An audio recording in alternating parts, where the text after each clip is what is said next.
Hello guys, welcome to Charapona. Charapona में आप सबका फिर से एक बार स्वागत है। दोस्तों, आई होप कि आप लोगों के पास ये खबर ऑलरेडी है कि cabinet minister mister Nawab Malik को ईडी ने अरेस्ट किया है और उसके बाद उनका पूछताछ किया जा रहा है कि उनके साथ दाऊद गैंग का एक्चुअली कोई संबंध है या फिर नहीं। पर मैं इस टॉपिक के ऊपर आना नहीं चाहता।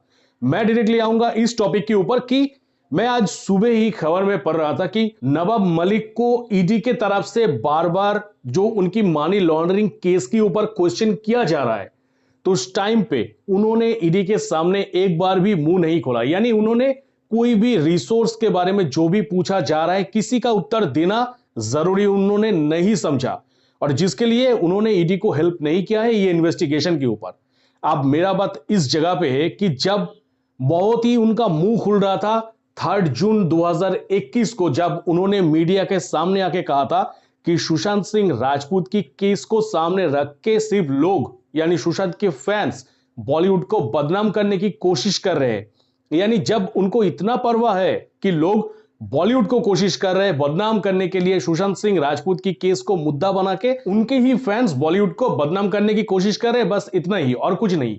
और साथ ही साथ सुशांत सिंह राजपूत की केस को सामने लाके कुछ मिनिस्टर्स को बदनाम करने की कोशिश किया जा रहा है। तो जब इतना ही बदनामी की आपके अंदर अगर शर्म है, तो ईडी के पास आपका जो भी इंफॉर्मेशन ईडी मांग रहा है आपसे, तो उनके पास वो दे दीजिए, देके बाहर आ जाइए। इसके पीछे क्या प्रॉब्लम है? उन्होंने बार बार ईडी की वो सारी क्वेश्चन को टालना शुरू कर दिया है, और जिसको देखते हुए ईडी को भी लगा कि इनके मुंह से बहुत जल्द कुछ निकलने वाले तो है नहीं, तो जिसके लिए बेटर रहेगा कि उनको और कुछ दिन के लिए कस्टडी में रखा जाए और उनसे पूछताछ किया जाए। पर उनकी वकील के तरफ से यह बार बार कोशिश किया जा रहा है कि कैसे भी हो उनकी जमानत देके उनको निकल के लाया जाए, पर ये जो कोशिश है ये नाकामयाब हो रहा है। तो जिसके कारण लगता है कि नवाब मलिक को और कुछ दिन ईडी के हवा और ईडी के चावल दोनों ही खाना ही होगा, क्योंकि बॉलीवुड को बचाने के लिए आप बहुत कुछ कह सकते हैं। सुशांत सिंह राजपूत की केस को यही नवाब मलिक एक नॉर्मल आत्महत्या की केस बताया था। मतलब सुशांत सिंह राजपूत की केस को यही नवाब मलिक ने बार बार कोशिश किया कि कैसे इस केस को खारिज कर दिया जाए, कैसे सुशांत सिंह राजपूत को जस्टिस ना मिले।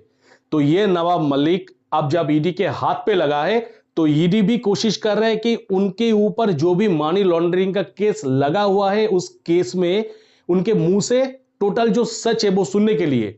तो सुशांत की केस में अगर इतने सारे सच आप कह रहे थे, तो अब आपकी वो सच कहां गया नवाब मलिक? और यही क्वेश्चन हर एक ऐसे साड़ियन के तरफ से मैं रख रहा हूं आपके सामने। तो बस दोस्तों, यही एक छोटा सा अपडेट जो मुझे लगा था कि आप लोगों के साथ शेयर करना बेहद जरूरी है। तो दोस्तों, इस विषय में आप लोगों का क्या ओपिनियन है प्लीज कमेंट सेक्शन पर डाल दीजिएगा। साथ ही साथ जो दोस्त ने अभी तक चारापोना को सब्सक्राइब नहीं किए, वो लोग प्लीज चारापोना के साथ रहिएगा। तो दोस्तों, बस मिलेंगे मेरा नेक्स्ट किसी वीडियो पे। टिल देन सब कोई खुश रहिएगा, बढ़िया रहिएगा।